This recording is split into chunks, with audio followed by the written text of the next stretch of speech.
तो question number 2 है, इसमें जो गिवन क्वेश्चंस हैं, पहले में दो इक्वेशन ये हैं, सेकेंड की ये, थर्ड की ये।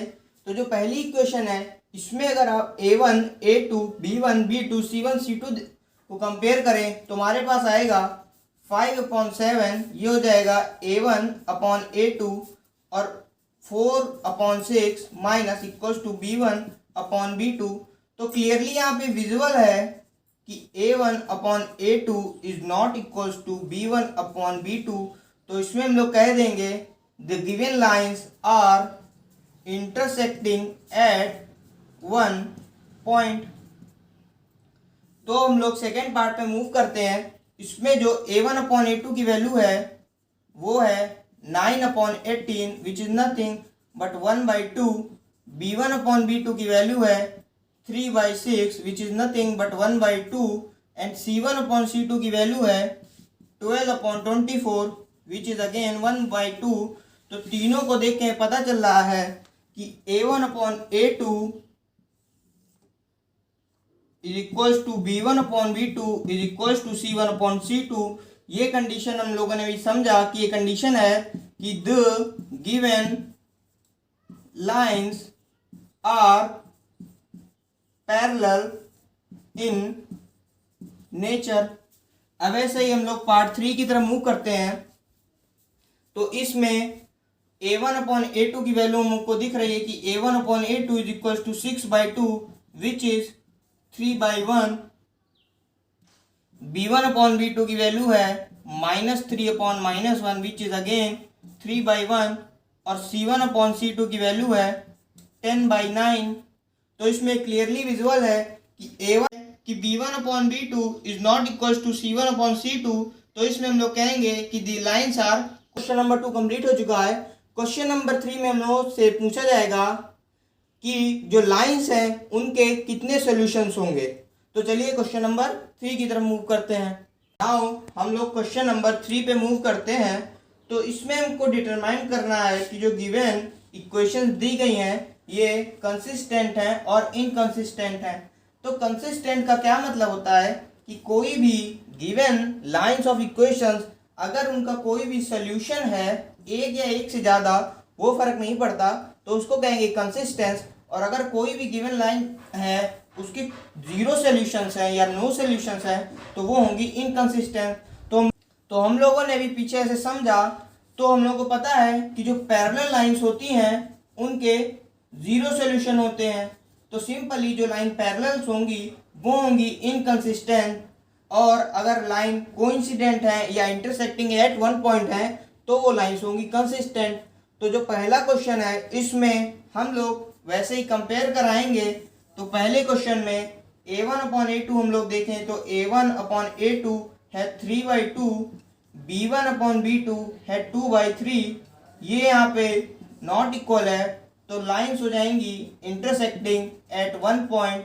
तो इसका मतलब लाइंस में वन सॉल्यूशन है, तो इसका मतलब गिवन लाइंस आर कंसिस्टेंट। ऐसे ही सेकेंड पार्ट पे आते हैं। तो सेकेंड पार्ट में a1/a2 हमारे पास गिवन है 2/4, b1/b2 हमारे पास गिवन है 3/6 और c1/c2 हमारे पास गिवन है 8/9।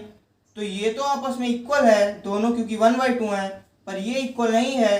तो इसका मतलब लाइंस हैं वो पैरेलल हैं, और पैरेलल है तो इसका मतलब इसमें नो सॉल्यूशन, तो इसका मतलब ये हो जाएंगी इनकंसिस्टेंट।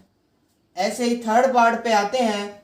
तो थर्ड पार्ट पे a1 हमारे पास गिवन है 3/2, a2 गिवन है 9। तो a1/a2 हो जाएगा 3/2 इंटू यहाँ आ जाएगा 9। इधर b1 गिवन है 5/3 और b2 गिवन है -10। तो ये हो जाएगा 5/3 और 10, लेकिन माइनस का तो ये कट के आ जाएगा 3, यहाँ पे आ जाएगा 2, तो यहाँ पे मिल जाएगा 1/6 और ये हो जाएगा माइनस का 1/6। तो ये इक्वल नहीं है, तो इसका मतलब हो जाएगा कि लाइंस एक पॉइंट पे इंटरसेक्ट कर रही हैं, तो इसमें वन सॉल्यूशन होगा लाइन का, पर ही हो जाएंगी कंसिस्टेंट।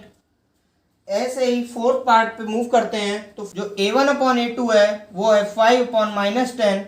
b1/b2 है -3/6, तो हम लोग को पता है 5/-10 और -3/6 ये बन जाएगा माइनस का 1/2 और ये भी बन जाएगा माइनस का 1/2। तो यहाँ पे C1/C2 हो जाएगा 11/-22 जो कि होता है -1/2। तो यहाँ पे मिल जाएगा A1/A2 equals to B1/B2 is equals to C1/C2। तो इसमें जो गिवन लाइंस है वो हो जाएंगी कोइंसिडेंट इन नेचर, तो इसका मतलब इनके मैनी सॉल्यूशंस आर पॉसिबल्स। तो इसका मतलब हम लोग कह सकते हैं कि ये भी हो जाएंगी कंसिस्टेंट। इसमें A1 हमें गिवन है 4/3, A2 गिवन है हमें 2, B1 हमें गिवन है 2 और B2 गिवन है 3। तो यहाँ से 4/3 में 3 डिनोमिनेटर में आ जाएगा, 2 से 2 कैंसिल हो जाएगा, तो यहाँ बचेगा 2/3 इज इक्वल्स टू 2/3। हमें मिल गया है A1/A2 is equals to B1/B2 और C1/C2 हम निकालें तो वो है 8/12, 8/12 भी हो जाएगा 2/3, तो ये भी इक्वल है। तो इसका मतलब जो लाइंस है वो कोइंसिडेंट है, इसका मतलब उनके इनफाइनाइटली मैनी सॉल्यूशंस हैं, तो इसका मतलब जो लाइंस हैं वो हो जाएंगी कंसिस्टेंट। तो क्वेश्चन नंबर 4 जो था उसमें वही जो हम लोग क्वेश्चन नंबर 3 में किया था, उसमें भी जो गिवन इक्वेशन थी उनको इनकंसिस्टेंट और कंसिस्टेंट बताना था, तो वो पार्ट हम लोग स्किप कर रहे हैं क्योंकि वो आप समझ चुके होंगे। तो क्वेश्चन नंबर 5 पे मूव करते हैं। तो क्वेश्चन नंबर 5 क्या कह रहा है कि half the perimeter of a rectangular garden whose length is 4 metre more than its width is 36 metre. तो इसमें समझने के लिए आप ये समझिए कि यहाँ पे जो ये length is more than its 4 metre more than its width, ये एक कंडीशन है, और half the perimeter of a rectangular garden is 36 metre, ये सेकंड कंडीशन है। तो इसमें कहा गया है find the dimension of garden. तो इस क्वेश्चन में आपको ये तो नहीं कहा गया कि इसके डायमेंशन आपको ग्राफिकली मेथड से करने हैं, तो वो अभी तक आपने सीखा है, लेकिन हम इसको एलिमिनेशन मेथड या सब्स्टिट्यूशन मेथड से भी कर सकते हैं, क्योंकि इसमें कोई भी मेथड पर्टिकुलरली गिवन नहीं है कि उससे ही फाइंड करना है। तो सबसे पहले हम लोग लेट करेंगे कि let the width of garden equals to x and the length of garden equals to y। तो इसमें गिवन है कि लेंथ है वो 4 मीटर मोर है विड्थ के, तो y is 4 metre more than its width. Width हमारे पास x है, लेंथ y है, तो अगर विड्थ में हम लोग 4 और जोड़ दें तो वो लेंथ के इक्वल हो जाएगा। इसको और भी कह सकते हैं कि y minus x equals to 4, ये हमारी आ गई इक्वेशन 1। और पेरीमीटर ऑफ रेक्टेंगल का फॉर्मूला हम लोग जानते हैं होता है 2 ऑफ लेंथ प्लस विड्थ, और इसमें कहा गया कि half of the x perimeter, तो half of the perimeter is equals to 36। तो हमारे पास एक इक्वेशन आ जाएगी कि x plus y equals to 36, ये हमारी हो गई इक्वेशन 2। अब इन दो इक्वेशन की मदद से हम लोग x और y की वैल्यू निकाल लेंगे, तो उससे हमें रेक्टेंगुलर गार्डन के डायमेंशंस का पता चल जाएगा। तो नाउ हमारे पास दो इक्वेशन है, अब इनको हमें सॉल्व करना है। तो इनको सॉल्व करने के लिए एक मेथड होता है जिसको कहते हैं सब्स्टिट्यूशन मेथड। तो इस मेथड का क्या मतलब है कि आप जो पहली इक्वेशन है उससे x और y की, या जैसे पहली इक्वेशन है इसमें आप y की वैल्यू आपके पास है x/4, तो इस y की वैल्यू को आप अगर सेकेंड इक्वेशन में पुट कर देंगे तो जो सेकेंड इक्वेशन होगी वो सिर्फ x के टर्म में हो जाएगी। तो इसी मेथड को जब आप किसी एक इक्वेशन से किसी एक वेरिएबल की वैल्यू सेकेंड इक्वेशन में रखते हैं सॉल्व करने के लिए, तो वही मेथड सब्स्टिट्यूशन मेथड कहलाता है। तो यहाँ पे y हमारे पास x/4 है, तो हम लोग लिख देंगे putting value of y from 1 into 2, तो सेकेंड में पुट करेंगे तो x प्लस वाई की जगह आ जाएगा x plus 4 is equal to 36। तो इसको सॉल्व करेंगे हो जाएगा 2x equals to 36 minus 4, 2x equals to 32, तो x इक्वल्स टू आ जाएगा हमारे पास 16 मीटर।